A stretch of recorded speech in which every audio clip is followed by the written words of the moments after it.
Why are all these pages stuck together? Uh... I'm just fucking with you. Well, this should be controversial. I think it's clear by now that anything with the Last of Us title is going to be relatively liked regardless of quality. I'm not trying to say the show is bad, it's actually quite good, but it's not the absolutely perfect masterpiece that it's been made out to be. And given the fact that The Last of Us Part 2 was not competently written, and the recent Part 1 was over $60, when that kind of thing is usually under, I think the overall series should be a bit less popular than it currently is. Now, you're probably expecting this to go in a direction that you may call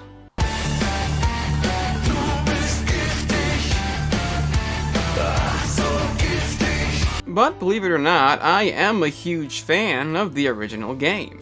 That and Red Dead Redemption 2 are the two best games out there to have an engaging narrative and not fuck up the gameplay in the process, at least in my opinion.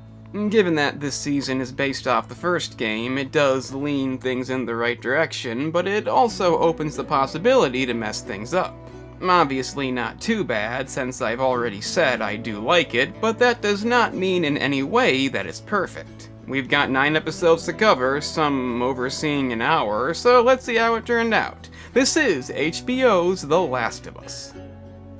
So, right offhand, we have one of the show's biggest changes, as the opening bit before the apocalypse does go on a bit longer, and I can't say that I like this. One issue is that we know what's gonna happen, even playing the game the first time that was kind of obvious, and this is one of the 2 episodes that exceeds an hour, so maybe it wasn't needed. Not a huge issue, but also not an improvement. We see Joel, played by Pedro Pascal, who's doing quite well for himself after 2 decades of minor roles, and his daughter Sarah, played by Nicole Parker. How old are you again? 36. Gonna have to wear diapers soon. Who says I don't already?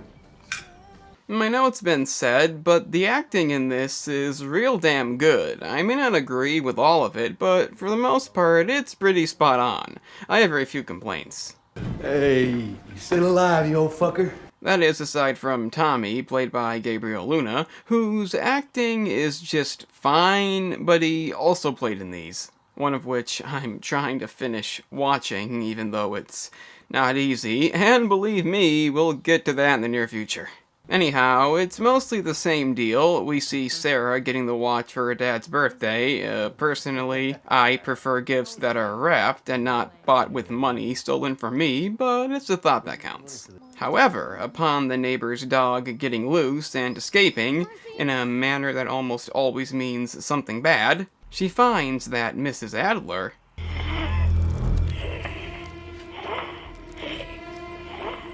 is engaging in an erotic hair consumption-themed sex game, agent defining who they are.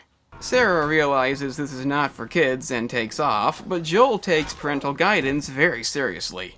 We then have a sequence pretty much like the game in which the apocalypse officially takes off. And even though it was pretty obvious back then, due to the case, you definitely know what's coming this time. No. No. Okay. You're okay. You're okay. Move your hand, baby. Move your hand. And it's still fucking devastating. Due to the acting that's outright perfect, a moment that could have just felt copy and pasted because it had to be there, instead is just as, if not more impactful, as it was then. Normally a death this early on wouldn't have much of an effect, but given that it's somebody's kid, it's the exception, and this is one of the best examples of that. You come on. You come on. I know, baby. No, I know. It may not be surprising due to the game and the fact that we know she's not one of the main characters, but still, you can't deny the impact of this. We cut ahead 20 years and see that Joel, living in a military quarantine in Boston, plans on escaping to Wyoming along with Tess, played by Anna Torv, to locate Tommy, who he recently lost contact with. Unfortunately, Tess is the one character I undoubtedly don't like in this. My guys fucked you up. Yeah, so discipline them. Cut off her finger or whatever the fuck you want. I don't care, they're your fucking guys. It's not that she's outright bad, it's just that the game was vastly superior.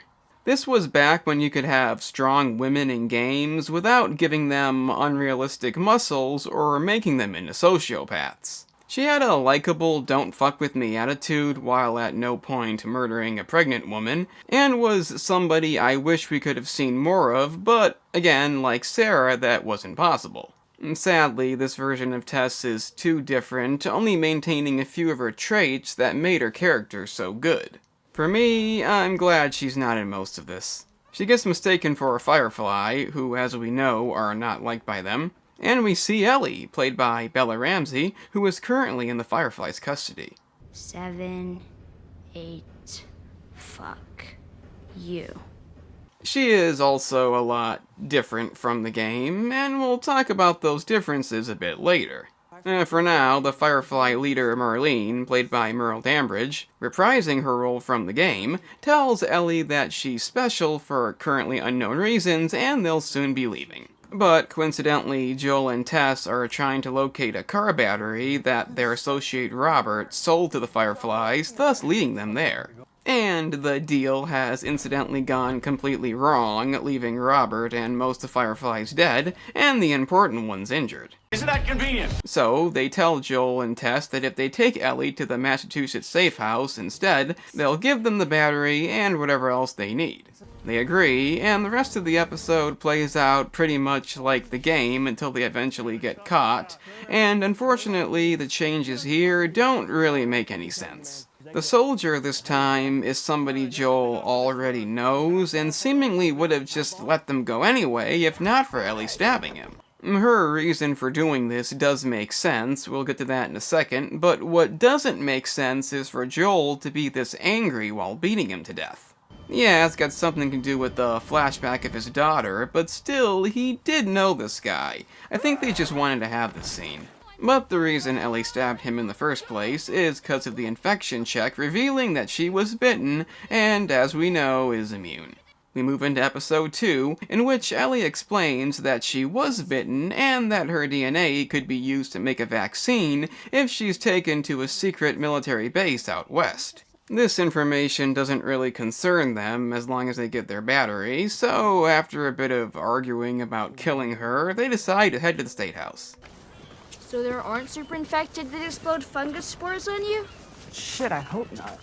It's at this point you may notice that despite these characters being similar, they're also a lot different. Ellie is way more comedic in this, joking about almost everything, while Joel is significantly nicer and rarely even seems annoyed by it. Yes, sir. I would like your finest suite, please. Yes, ma'am. Would you like me to check your luggage? Yes, ma'am. Right away, ma'am. You're a weird kid. You're a weird kid. To be honest, I'm surprised more people didn't complain about this just because of how different it is, but that being said, I'm actually okay with this. You see, given that the game was already story-driven and successful for that reason alone, they could have very easily just done the exact same thing here, guaranteeing success, and called it a day. Instead, they did something very different that I'm guessing a lot of people don't prefer, and I'm not saying I do either, but in the end, I don't want to see the same thing. It's something that could have very easily gone wrong, and in most cases probably would have. But for the same reason the second game wasn't needed, I never thought a show was needed either. And if it had just been the same thing, I likely wouldn't be here talking about it. The question is, will the show properly develop the new characters they've created? We'll have to see. We get some more information on the fungus, that being it's all connected, and if you step on it, it could draw out a whole horde of them. Something that will definitely not be important later. They cut through a museum that of course caves in, attracting 2 clickers, which if you for some reason don't know, rely on sound to move. You should know that. They get spotted, and I gotta say, these things are pretty damn terrifying. Yeah, they were in the game too, and thankfully nothing's been lost here. The unique movement and design is just as good as it was then, if not even better, and the most significant change is they're kind of a lot deadlier in this. I say this because Ellie got bit again, which means nothing, but so did Tess. Which we knew would happen, no surprise there, but this is another benefit of making this into a show. In a game, even if it is story-driven, there's still gonna be gameplay, and you're still gonna be killing things. That's definitely the way it should be, but it does make the clickers a bit less intimidating when you're easily dispatching one after another. So, for a TV series, when you're gonna be seeing them a lot less, I think it was the right move to make them deadlier, so when they do appear on screen, it's likely somebody's gonna die. And given the fact that Joel was the only one who didn't get bit, I think they've done a good job at that, but I do want to emphasize that I'm not complaining about the game. It needs gameplay above anything else, but for a show, definitely the right move. Unfortunately, Tess is still not a character I like in this, so not really a sad moment for me. And to make matters worse, the Fireflies at the safe house are again all dead. But for whatever reason, this somehow proves Ellie is immune. I thought that was already obvious. And she tells Joel to get Ellie to Bill and Frank, smuggling friends of theirs, before having to shoot an infected, drawing out the herd. Who would have seen that coming?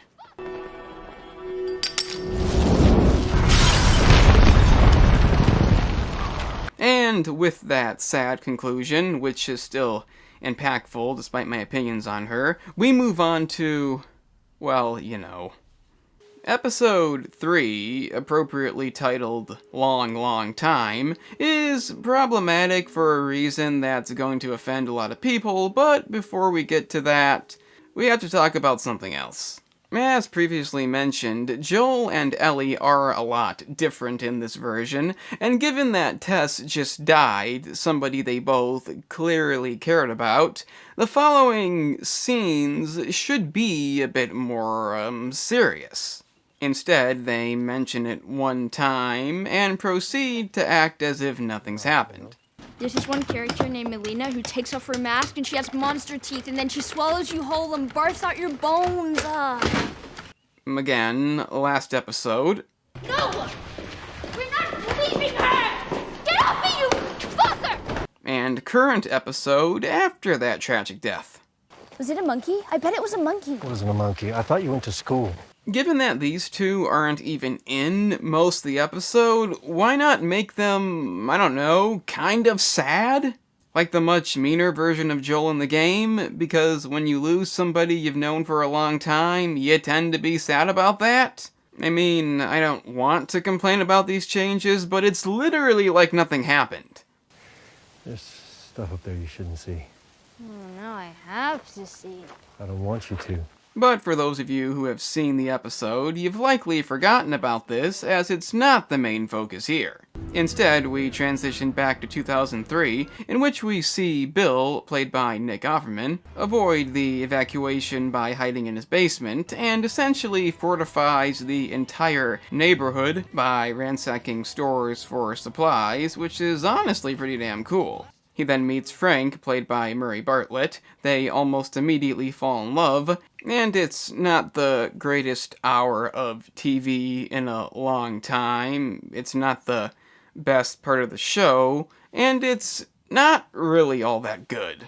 I know that's automatically offensive, but the thing is, they don't appear outside this episode. We don't see them until this episode. One of them isn't even in the game. We have no reason to care about them. And if you think the show has to have gay representation to be good, you've already got that. There's an episode completely devoted to that, and spoiler, it's actually good. You know why it's good? Because it comes after we spend more than half the show with that character. I'm not saying these two are badly written, but one episode is not long enough, even if 2 decades supposedly went by. You could have had them appear in a few other flashbacks and saved the conclusion for later, that may have worked, but this is pure and simply not good writing. It does have a few good moments, like this. We will never have friends because there are no friends to be had. I've actually been talking to a nice woman on the radio. You what? And if they could have had more involvement in the plot, it's clear it could have worked, but that would have probably been too big of a change, so what we do get just isn't enough. The chemistry between them is good, and their deaths being a degenerative disease and eventual suicide is still sad, but in the end, I just don't care. The Last of Us was a game of many sad, devastating moments, and even though it wasn't required back in 2013, you can't say it wasn't inclusive. So, unless that's literally the only thing you care about, you cannot compare this to most of the events to come. And if that offends you, well, like I said, I'm not going to delete comments, but don't expect a quick response. Anyway, Joel and Ellie eventually arrive to find their note, telling them to take whatever they need. And even though I wasn't a fan of this episode, I still take more of an issue with this. If I'm taking you with me, there's some rules you gotta follow. Rule 1, you don't bring up Tess, ever. Yes, they're still trying to do this, and like I said, I do like this show. Most of what I don't like takes place in this episode, but again... You do what I say when I say it. We clear? What you say goes. Will be forgotten by the next episode and never mentioned again. This scene is for the trailer. It's like they made it for that and realized they had to stick it in somewhere. It may have sounded right there, but here it's out of place. Despite what the big sites may say, this is not the show's best moment. Ellie also acquires a gun, unknown to Joel, and a book of puns, which honestly feels more fitting here. I stayed up all night, wondering where the sun went. And then it dawned on me. Feel free to wait in the truck. They proceed to Wyoming, and upon finding the roadblock, decide to go around to save time, even though they know it may not be the best idea.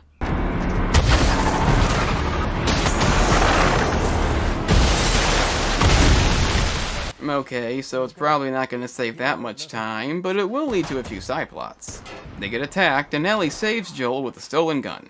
But unlike the game, Joel does not act like an asshole and get mad at her for doing this. Yeah, he wasn't nice in the game, but he really was a dick in that scene. Also, this moment when he has to finish the guy off is, again, real good, and I like how Ellie, for the most part, understands why this had to be. I'm sorry. Please, please. No, please. I'm sorry, please. You don't have to. This could have led to a lot of cliche bullshit, but luckily it didn't, and that's a good thing.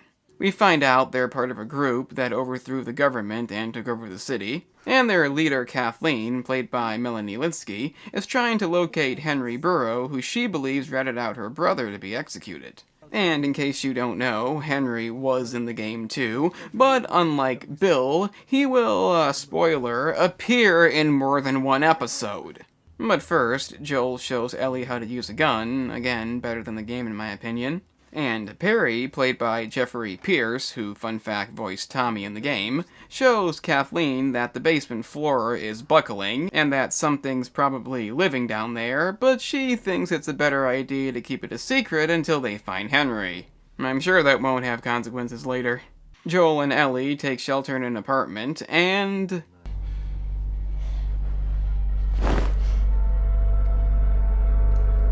let me guess, the next episode is gonna be another flashback, right? I fucking knew it. But unlike episode 3, we're not gonna spend a solid hour with two people we don't know. Instead, we see Henry, played by Lamar Johnson, and his deaf brother Sam, played by Kayvon Woodard, who don't really do that much of interest, but it only lasts about 15 minutes. We see Kathleen have a bunch of people executed who gave her the information she wanted, establishing some character traits there, and that her brother told her to forgive Henry before his execution, but she vows vengeance anyway. Nah, he's got the cliche stuff all wrong. You have to say, promise me you'll forgive him. In which she likely still won't, but at least it'll be more cliche that way. Anyway, at the reasonable 15-minute mark, we cut back to the present time and see that Henry isn't the best at this. I don't know what the next step is with something like this, but if I lower my gun, we didn't hurt you, so you don't hurt us. They team up and devise a plan to use the abandoned tunnels to escape, in which we learn that Henry did, in fact, betray Kathleen's brother, but it was to get medicine for Sam's leukemia. We also see Sam and Ellie bond, like in the game, and I do kind of wish, since they're in a tunnel, that maybe something else happened. I mean, I know we see clickers less in this for a reason, but it's a fucking dark tunnel. They eventually resurface, and after outwitting a sniper, Joel idiotically lets him contact Kathleen before killing him. This does lead to a pretty eventful scene, as we're about due for one, and Kathleen loses basically any relatability, as she says even if Henry comes out, she'll still have Sam and Ellie killed. And it's a good thing too, because remember that thing she thought would be just fine to leave?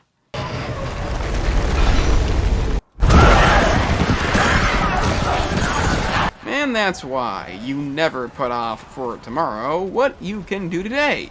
Because this kind of thing happens. Oh shit, we're gonna have ants. If only I cleaned up that jelly.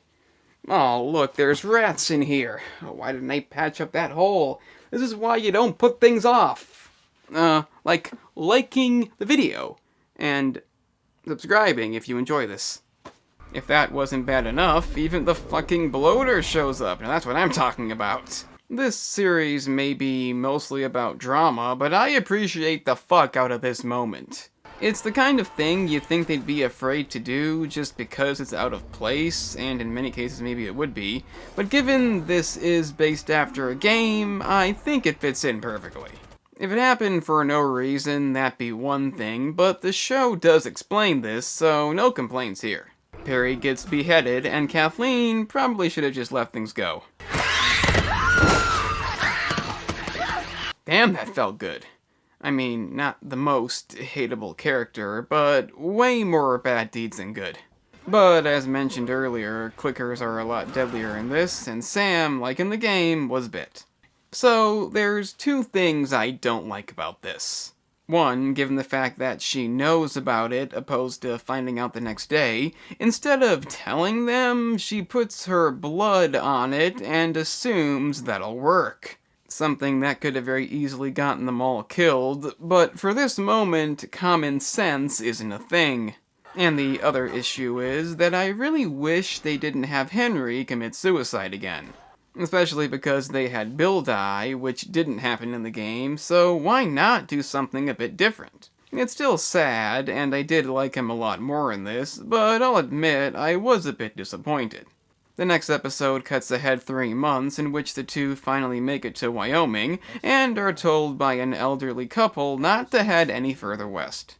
If your brother's west of the river, he's gone. They head west anyway, and are surrounded by a group led by Maria, played by Rutina Wesley, who has a unique method of finding out who's infected.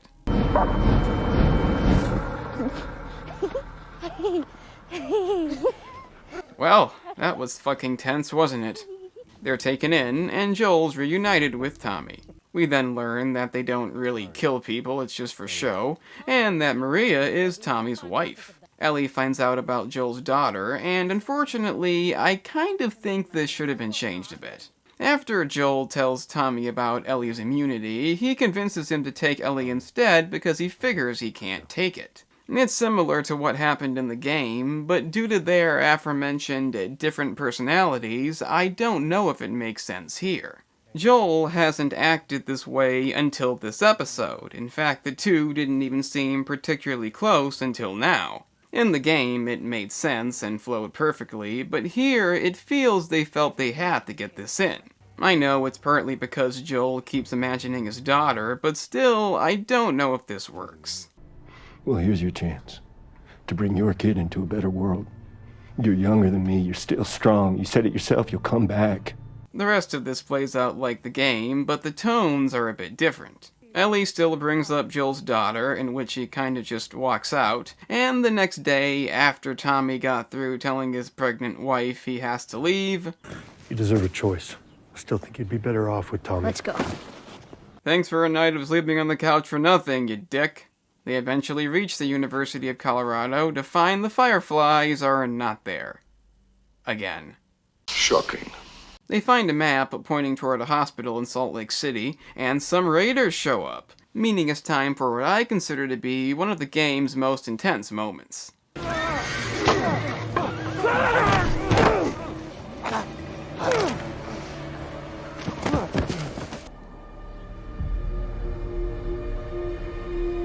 And it's not the same, but to be fair, you probably wouldn't survive this.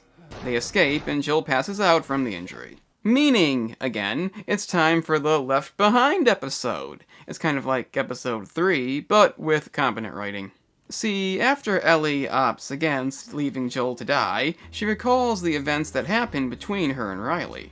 Back in Boston, Ellie was an orphaned student at a military boarding school run by Fedra. And one night, her best friend Riley, played by Storm Reed, who formerly ran off to join the Fireflies, proposes they sneak out to have the quote-unquote best night of their life, despite her not being too happy about her leaving.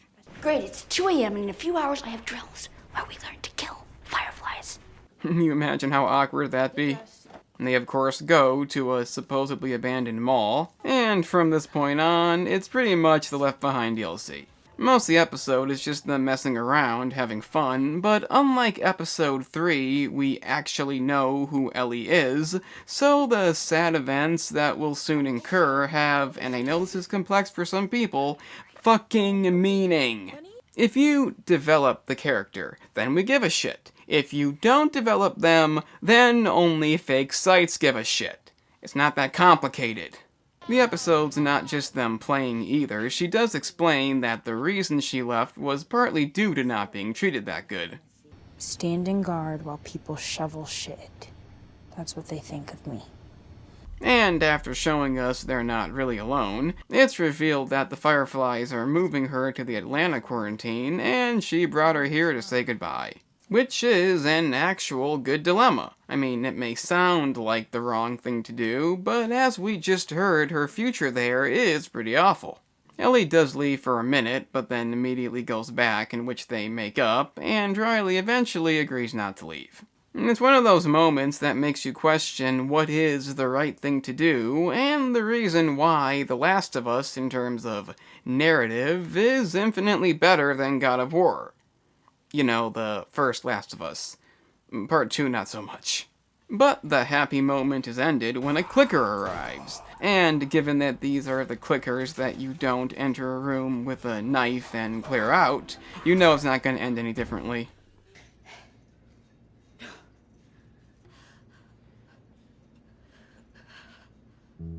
Okay, first off, if you can see when they got bit, please tell me.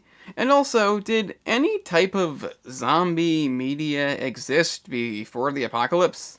I mean, I know they're not technically zombies, but it should be common knowledge that stabbing the body doesn't do any good. Anyhow, you know the drill, Ellie will be fine, and Riley won't have to choose between leaving and shoveling shit for a living, so not all bad. We cut back to the present, and that concludes the episode, which should be titled What Episode 3 Should Have Been. We move on to the snow level, sorry, force of habit, and we see David, played by Scott Shepherd, who in the game was voiced by Nolan North, along with James, played by Troy Baker, who, if you for some reason don't know, voiced Joel in the game. Speaking of Joel, the wound is now infected, but luckily while hunting, Ellie happened to encounter David and James, who agreed to give her medicine in exchange for half the deer. He's got a case with some penicillin. Bring back 2 bottles and a syringe. Yes, the universal cure for all injuries. But still, if not for the fact that we know what's gonna happen, I probably would believe this guy. In fact, I'd go as far to say that the show makes him even more convincing. I did believe him the first time in the game too, but I wasn't that surprised by it. They really did a good job here. Well, I found God. after the apocalypse, which is either the best time or the worst time to find him. Hard to say. Also, I think the way you find out what's going on is really well done. Turns out he was murdered by this crazy man. And get this, that crazy man was traveling with a little girl. James, lower the gun. Even knowing the outcome, that still caught me off guard. This means no friendship, but he still has James give her the medicine and lets her leave. She gives Joel the injection, and the next day the men come after them for revenge. She tries to draw them away, which goes badly, and she gets captured while 3 men stay behind to find Joel. He of course wakes up in time to deal with this, while Ellie learns that they have a unique way of dealing with the hunger problem. If you want to judge me, Judge you? You're eating people, you sick fuck! This does not make her want to join, and even in the game, I did question the logic of her escape plan. Even if she did get the key, I'm not sure what the next move was. She could have instead tried to gain their trust. That might have led to fewer options. Meanwhile, Joel finds her location using the old interrogation method, and despite him being different in this, I still believe he'd do this. They take Ellie to be chopped into little pieces, but she shows them she's infected, causing David to think he's infected, giving her an opening to kill Joel. I mean, James. You gotta admit it's kind of weird. The place catches fire, you think maybe he'd prioritize putting that out. But this is one of those moments I really hoped they wouldn't mess up, as the game avoided a very common cliche. I thought you already knew. The fighting is the part I like the most.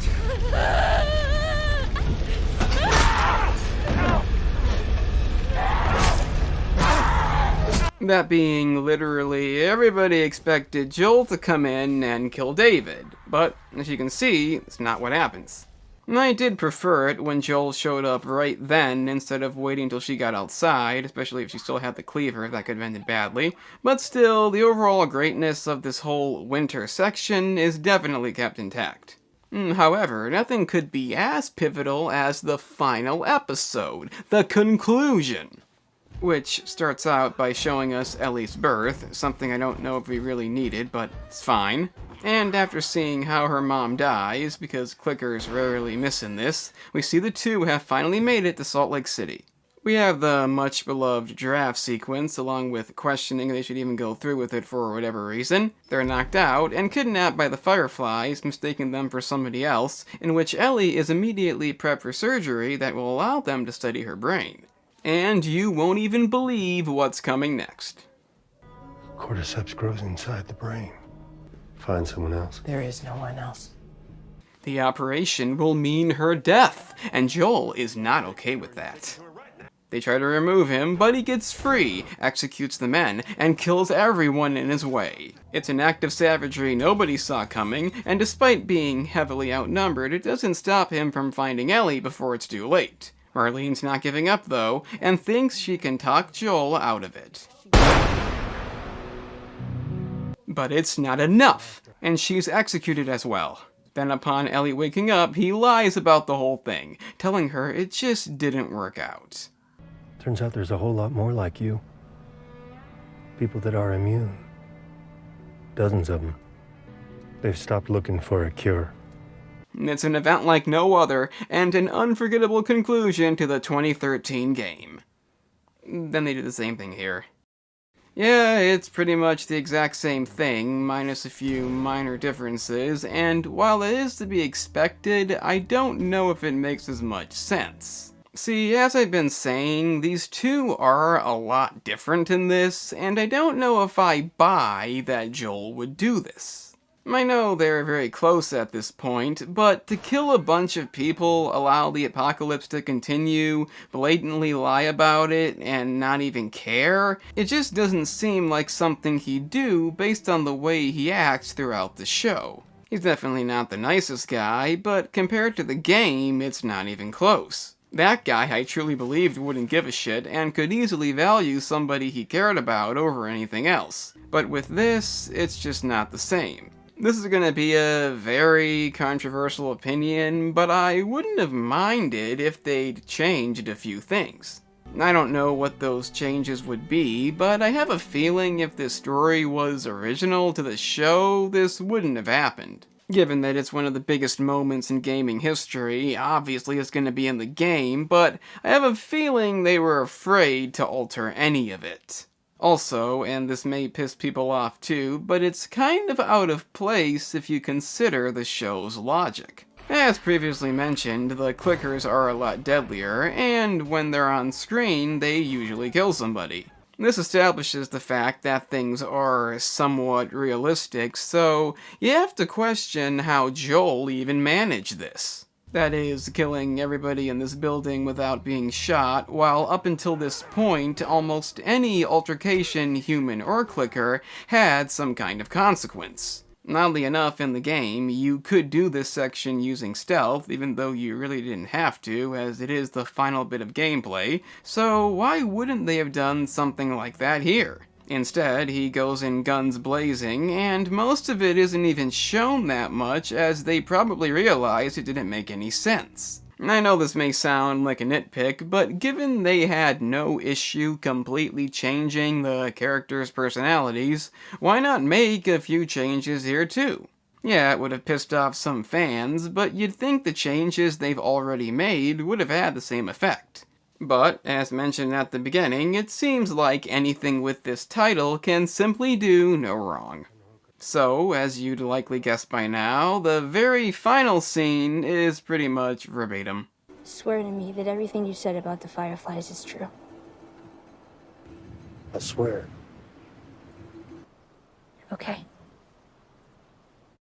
A final game that I really wish hadn't gotten a sequel. You know, the second game, not this, but that was HBO's The Last of Us, and it was a lot better than I thought it'd be. One of the main reasons I had no interest in the show when it was announced was A, this kind of thing usually fails, and B, it didn't really seem needed. The Last of Us still is one of the most popular narratives in gaming, and truly what made the game what it is, so the idea of a series to me just seemed pointless. I knew it was going to get good reviews, but to my surprise, it is actually good. Is it better than the game? No. And I'm not just saying that because it's a game. Even if you take that part out, I still prefer that narrative.